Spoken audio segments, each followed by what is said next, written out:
जय जगन्नाथ दर्शक बंधु आज मु गोटे भल विषय नहीं आपण पाखरे रखी जोटा कि निहाती जानिबा कथा।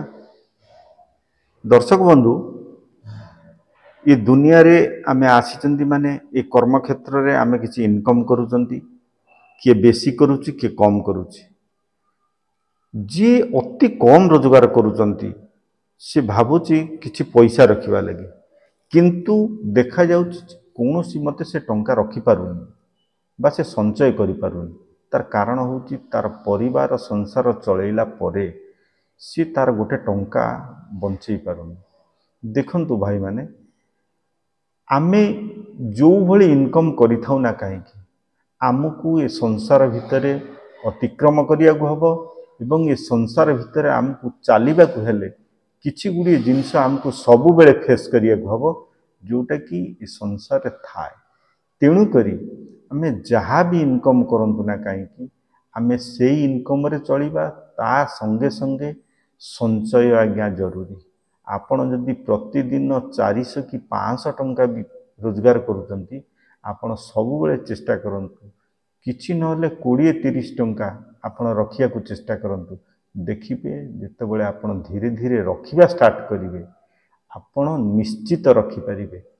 किंतु आपण भाबुचंती जे मोरे कम पैसा रे मते अंटुनी मते संचय करिबा ना कि टंका मिलुनी।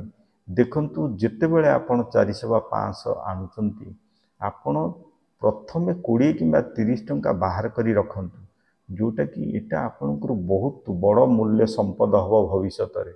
आपण किछि ना किछि संचय तळे धीरे धीरे करिवे एवं चेष्टा करिवे जे आपनकर इनकम केमिति बढ़ू से विषय आपण तळे चिंता करिवे। आपनकर संचय मध्य धीरे धीरे जेतेबेले आपन मन को आसीबो निहाती संचय जरूरी।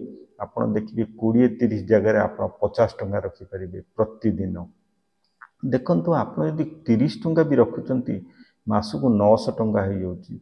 तेणु करी 1000 टंका जदि आपण रखंती धीरे धीरे देखिबे से 1000 टंका आपनकर वर्षकर 12000 टंका हो। तेणु करी बहुत लोक एमिति अछंती संचय बोली कि किछि जानि नांती केना जहा आनंती तांकर कोन होय ना पैसेटी टोटाल खर्च चली जाए जोटा कि संसार भीतर से संचय करि पारंतिनी।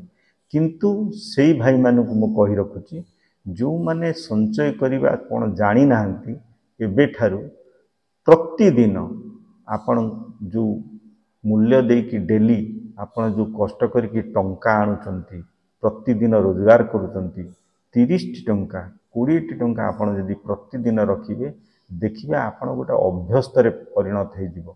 टंकाटी आज्ञा देखंतु धीरे धीरे ही रखा जाए जोटा कि आमको संचय रो बाट काढी थाए।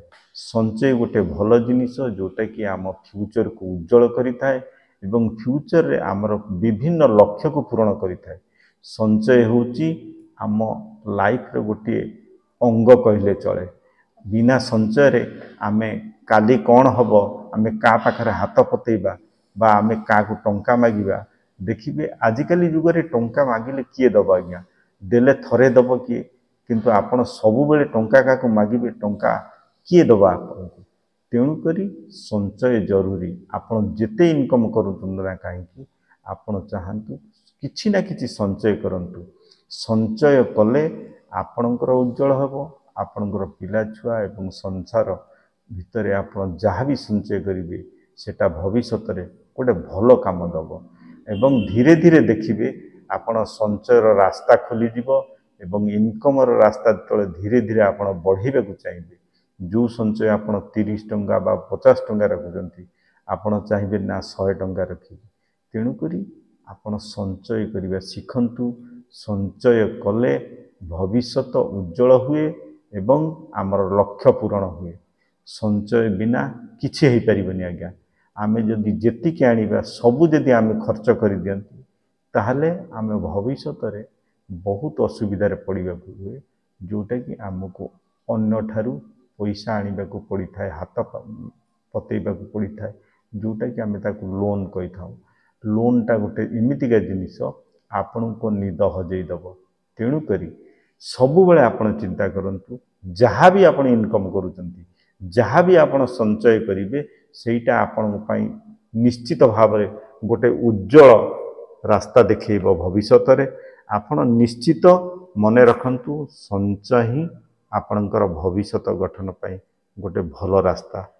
मु आशा करुच्ची ये छोट वीडियो माध्यम रे संचय किपरि करने को हुए, संचय कले आमको कौन भविष्यत रे करने को पड़ी थाए बा आमको संचय किभरी उपकार लगे आपण माने निश्चित किछि जानिले। आशा करुच्ची आपण माने ये चैनल को गोटे गोटे सब्सक्राइब करिवे, लाइक करिवे एवं शेयर करिवे। जय जगन्नाथ।